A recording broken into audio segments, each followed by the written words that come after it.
كيف خسر ريال مدريد أمام مانشستر سيتي؟ وما هو الخطأ الأكبر الذي ارتكبه زيدان في هذه المباراة؟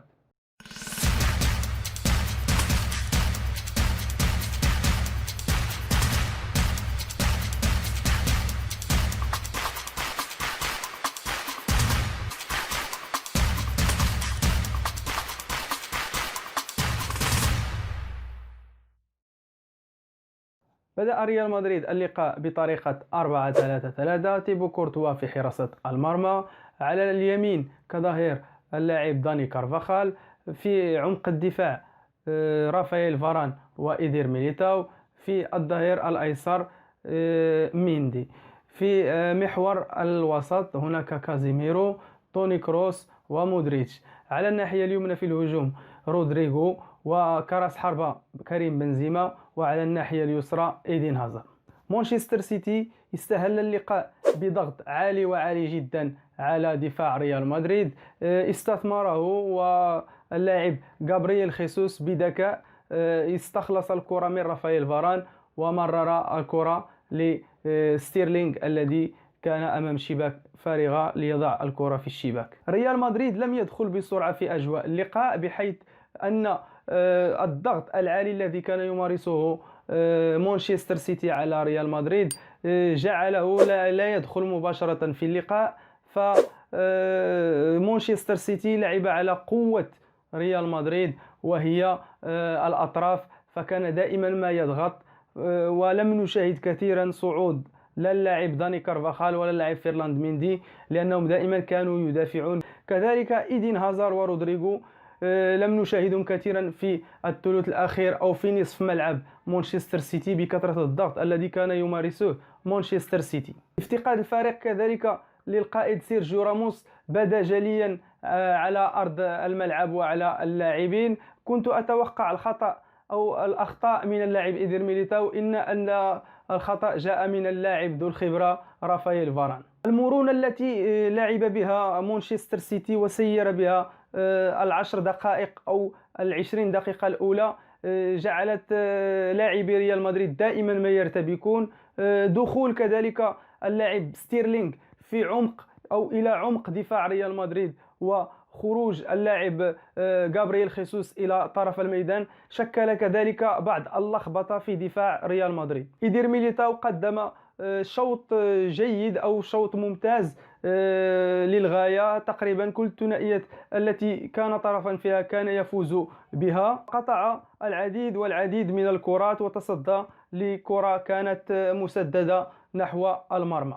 كما قلت، فالضغط العالي الذي طبقه مانشستر سيتي على ريال مدريد سبب مشاكل للريال في إخراج الكرة، فكنا دائما نرى مودريتش مراقب، توني كروس مراقب، واللاعب كازيميرو كذلك مضغوط عليه ومراقب، وكانت هذه هي مفاتيح اللعب بالنسبة لريال مدريد. في أول اختراق للجهة اليسرى لمانشستر سيتي بواسطة اللاعب رودريغو، يرفع الكرة ويسجل كريم بنزيما هدف التعادل برأسية. وكما قلت سابقا، فالأظهرة فهي تعد من نقاط الضعف بالنسبة لمانشستر سيتي، فقد جرب بيب غوارديولا العديد من اللاعبين في الأظهرة. إيدين هازارد لم نره كثيرا في الهجوم بسبب الأدوار الدفاعية التي كان يساند فيها فيرلاند ميندي. كذلك اللاعب رودريغو، فهو في كرة واحدة استطاع أن يمرر كرة الهدف،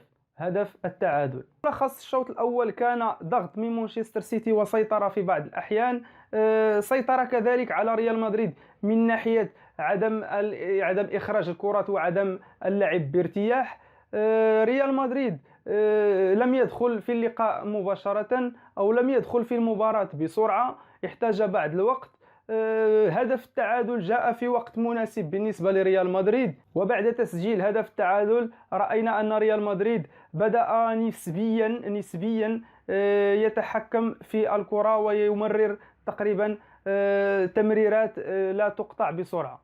الشوط الثاني بدأ مانشستر سيتي كما بدأ الشوط الأول بضغط عالي في مناطق ريال مدريد. نسبيا بدأ ريال مدريد يتحكم بالكرة، وذلك بعدما شاهدنا صعود الأظهرة لإعطاء الحلول لكل من مودريتش وتوني كروس، وهذا ما رأيناه تحرر مودريتش وتوني كروس، لكن في لحظة غفلة جاء الهدف الثاني لمانشستر سيتي في اللحظة التي بدأ فيها ريال مدريد يتحسن. رأينا محاولتين من كريم بنزيما على المرمى، لكن كما قلت جاء الهدف، هدف ضد مجرى اللعب تقريبا، لأن تلك الكرة كان من المفروض إبعادها من اللاعب رافائيل فاران. في هذه المباراة كان جابرييل خيسوس هو من يراقب رافائيل فاران وليس العكس. مانشستر سيتي كان دائما يحاول فصل خطوط ريال مدريد، ودائما ما نرى رباعي يضغط على دفاع ريال مدريد، وهذا ما رأيناه في خطأ تيبو كورتوا في التمرير الذي مرر الكرة لكازيميرو، والذي بنفسه أخطأ التمرير، وكاد يأتي من هذا الخطأ كاد يأتي هدف. بالنسبة لي فإيدير ميليتاو قدم مباراة ممتازة جدا.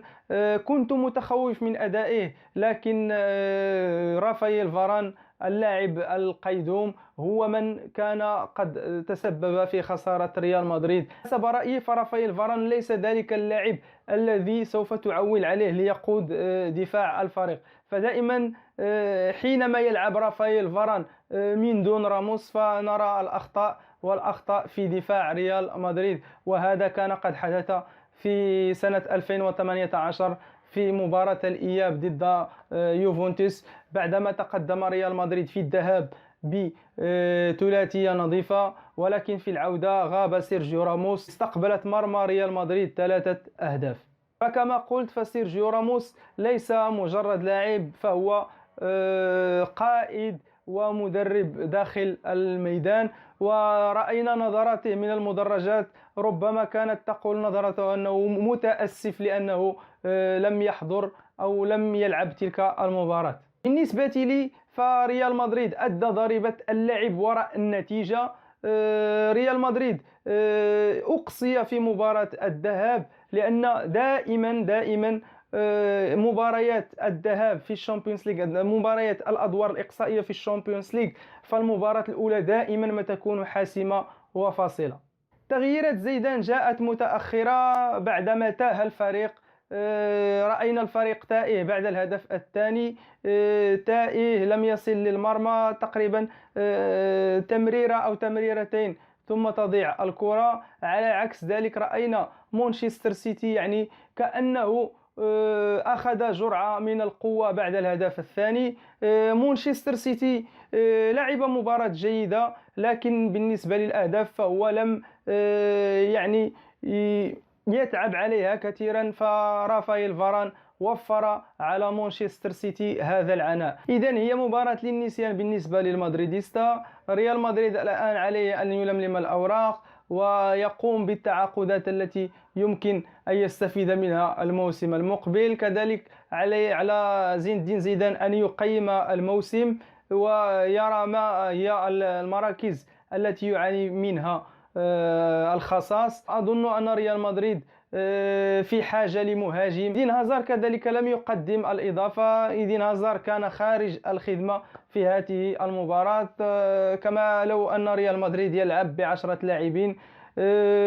صراحة كنت أتمنى أن يبدأ فينيسيوس جونيور ويكون إيدين هازارد بديل في ربع ساعة أو 10 دقائق الأخيرة، لأن اللاعب بعيد عن المستوى، وكذلك بعده عن المباريات وابتعاده عن المنافسة جعله يتوه في هذه المقابلة. كما ذكرت سابقا في الفيديو السابق فإيدين هازارد ليس قادر على خوض هذه المقابلة من هذا النوع، يعني بمستوى عالي جدا. فزين الدين زيدان لم يكن موفقا في هذا الاختيار حسب رأيي. إن كنت مدريديستا وأول مرة تشاهد القناة، اضغط زر الاشتراك وفعل جرس الإشعارات لتكون أول ما يتوصل بالجديد. هلا مدريد.